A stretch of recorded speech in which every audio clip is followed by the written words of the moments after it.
पर भी चला जाए फिट रहता है। घमंडी आदमी की बड़ी टेंशन रहती। अब कोई पद वाला आ जाए, देखो पद वाले कोई आने वाले हैं तो लोगों ने कुर्सी डलवा रखी।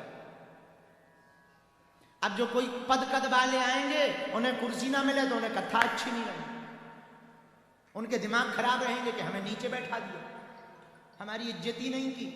अब बताइए, अब कोई हमारे जैसा आदमी चला जाए, चाहे कुर्सी दे दो, चाहे सोफा दे दो, चाहे बेड दे दो और चाहे नीचे आसन दे दो, जय बजरंगबली। आसन तो तब है, पद तो तब है तुम्हारा, तुम जहां बैठो वो ही कुर्सी बन जाए। पर सबके अपने अपने ईगो होते हैं, इसलिए ज्यादातर लोग बड़े हैरान होते हैं, उनका स्टेटस मेंटेन ना हो तो कुछ लोग कथा में ही नहीं आते। हमने देखा है बहुत से हमारे ऐसे चेले हैं, उनका स्टेटस मेंटेन ना हो तो आते, हम भी कह देते हैं ऐसे लोग आने भी नहीं चाहिए, ठटरी बराबर। कथा स्टेटस मेंटेन का विषय नहीं है, कथा तो हृदय के मेंटेन का विषय है। तो भैया एक बात समझो, सरलता क्या है? जो मिले सो सुखी।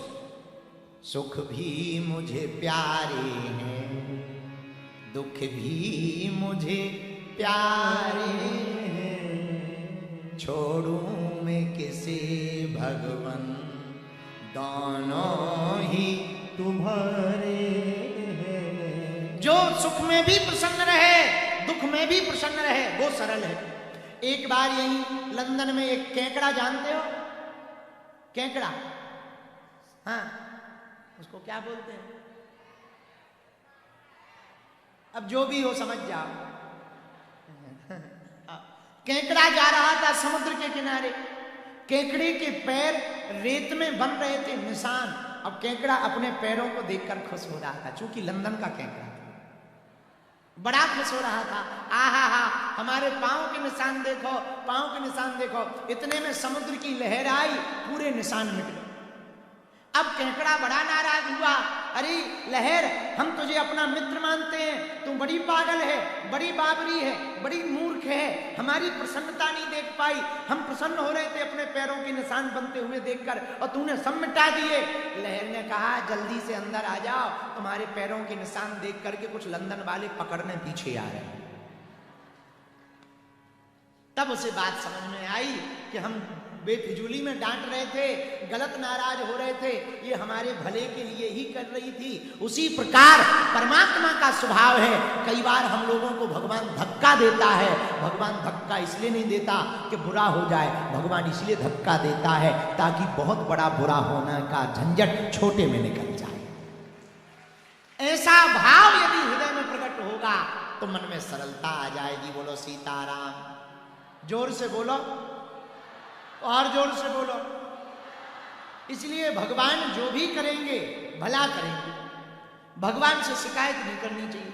कुछ लोग भगवान से ही शिकायत करते रहते, भगवान हमें ऐसा क्यों दिया, वैसा क्यों दिया, उसको ऐसा क्यों दिया, पड़ोसी को 2 मकान दे दिए, हमें एक भी नहीं दिया। काहे को टेंशन लेते हो? पड़ोसी को डबल झंझटें हैं, तुम्हें एक भी झंझट नहीं। ऐसा मानो। एक बार क्या हुआ, एक राजा का मंत्री था, उसका प्याज काटते समय राजा का अंगूठा कट गया। मंत्री पीछे से बोला, भला हुआ।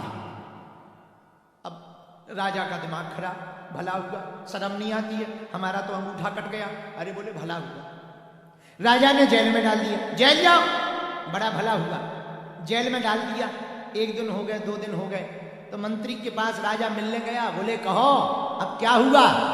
बोले ये भी भला हुआ। राजा ने कहा फिर पड़े रहो जेल में, यदि जेल में जाना भला है जेल में पड़े रहो। राजा गया शिकार खेल, शिकार करते करते राजा पकड़ गया। पकड़ा गया, डकैतों ने पकड़ लिया, अकेला देख करके डकैतों ने पकड़ा। और जो डकैतों का सरदार था उसने मन्नत मानी थी, यदि हमारे लड़का होगा तो हम मनुष्य की बलि देंगे। और राजा पकड़ा गया। अब इनको काटने के लिए इन्हें खूब बढ़िया रबड़ी मालपुआ खवाया, मस्तक पे तिलक लगाया। राजा बोले हमें तिलक क्यों लगाया जा रहा? चोर डकैत बोले काटने की। स्वागत थोड़ी कर रहा, तो हमारे रिश्तेदार थोड़ी, काटने के लिए। राजा को बैठाया, तलवार उठाई, तो जो बलि देने वाला था, बलि देने वाले ने कहा जरा चेक करो इसका कोई अंग भंग तो नहीं है। कोई कटा तो नहीं है। राजा को चेक किया तो अंगूठा कटा पाया, तो तुरंत बलि देने वाले ने कह दिया ये बलि स्वीकार नहीं होगी, इसका अंग भंग है, पूरा शरीर नहीं है, बलि तो पूरे शरीर वाले की होगी। तो चोरों ने, डकैतों ने राजा को पीट के भगा दिया, भाग, भोजन का भोजन कर लिया, ऊपर से बलि लायक नहीं। अब राजा घर आते आते सोचने लगा मंत्री ठीक कह रहा था, भला सोचने लगा यदि उस दिन हमारा अंगूठा ना कटता तो आज बिल्कुल ही निपट जाए, उस दिन अंगूठा ना कटता तो आज गर्दन ही कट जाए। अंदर ही अंदर कहने लगा बहुत भला हुआ, बहुत भला हुआ, मंत्री को धन्यवाद देंगे। सीधा गया कारागृह में, मंत्री को निकलवाया, इधर आओ, तुम ठीक कह रहे थे। मंत्री बोला क्या? राजा बोले तुमने कहा था कि भला हो, सच में हमारा भला हुआ, यदि उस दिन अंगूठा ना कटता गर्दन कट जाती। लेकिन एक बात बताओ, हमारा तो अंगूठा कटा सो भला हुआ, पर तुम तो बेफिजूली में 3 दिन तक जेल में रहे, तुम्हारा क्या भला हुआ? मंत्री बोला हमारा तो डबल भला। राजा बोला क्यों? बोले तुम्हारा तो अंगूठा कटा था, आप जहां जाते हम भी जाते,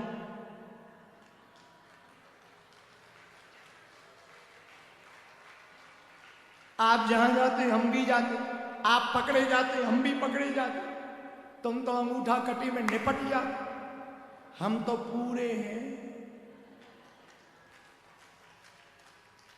तुम्हें छोड़ के हमारी जरूर बलि चढ़ जाए। मंत्री बोला तुम्हारा तो कम भला हुआ, हमारा तो डबल भला। अब हम तुम में से कोई होता तो जेल में क्या सोचता? बताओ तो कितना अच्छा किया, राजा के साथ 24 घंटे रहे, प्राण बचाए, पूरा काम किया, पूरी मेहनत की, और हम कोई जेल में डाल दिया। ऐसे ही सोचते, पर बुद्धिमान व्यक्ति ऐसे सोचते, मेरे पागल, भगवान जो भी करेगा अच्छे के लिए करेगा, दुख भी भगवान देगा तो भक्ति के लिए देगा, इसलिए भगवान से शिकायत नहीं करना। ऐसी शिकायतों से जो बच जाएगा, एक अमीर आदमी है दुनिया में, बिल गेट्स, आपने नाम सुना? बहुत अमीर आदमी, वो कहता है हम स्कूल में फेल हो गए। बिल गेट्स, हम नहीं, हम तो बीए कहिए हुए। हाँ।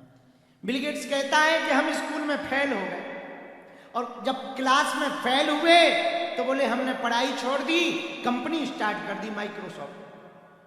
लेकिन जो हमारे मित्र पास हुए, हम कंपनी के मालिक बन गए, वो हमारे यहां नौकरी कर रहे हैं।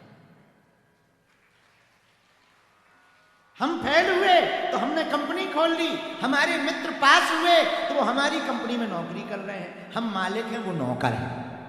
इसका मतलब ये नहीं है कि तुम भी फेल हो, अर्थ का अनर्थ मत निकालना, वो तो घटना है, घट गई, पर देखने का तरीका है। जो दुख को भी सुख में बदल दे वही महान कहलाता है। गुरु का शिष्य कौन है? जो विपरीत परिस्थिति को भी अपने अनुकूल कर ले, बुरे समय को भी अपने अनुकूल कर ले, वही महान कहलाता। इसलिए लंदन के पागलों, एक बात हमारी तुम आज गांठ बांध लो, बुरे समय को भी भगवान की तरफ देख करके कहना भला हुआ, बुरा समय आया, यदि बुरा समय ना आता, यदि तुम्हारी ऊपर विपत्ति ना आती तो हमें परमात्मा की याद ना आती। बुरा समय भी भला हुआ, इसलिए भगवान जो भी करता भले के लिए करता। बालाजी महाराज के कृपा पात्र बागेश्वर धाम पीठाधीश्वर परम पूज्य धीरेन्द्र कृष्ण शास्त्री जी महाराज का पावन संकल्प। मध्य प्रदेश में छतरपुर के ग्राम गढ़ा में बनेगा विश्व स्तरीय कैंसर अस्पताल एवं रिसर्च सेंटर, जिसकी आधारशिला देश के यशस्वी प्रधानमंत्री नरेंद्र मोदी जी के कर कमलों से रखी जा चुकी है। 200 करोड़ रुपए की लागत वाले 100 बेड के इस अस्पताल में गरीबों का होगा मुफ्त इलाज। ये बहुत बड़ा अवसर है, बहुत बड़ा काम है। संकल्प बड़ा हो, संतों के आशीर्वाद हो, प्रभु की कृपा हो, तो समय सीमा में सब पूर्ण होता है। हमारे प्रियजनों, बागेश्वर धाम पूरे भारत के लोगों, अभी तक अस्पतालों में मंदिर थे, अब मंदिर में अस्पताल होगा। कैंसर हॉस्पिटल निर्माण हेतु सहयोग देकर पुण्य के भागी बने।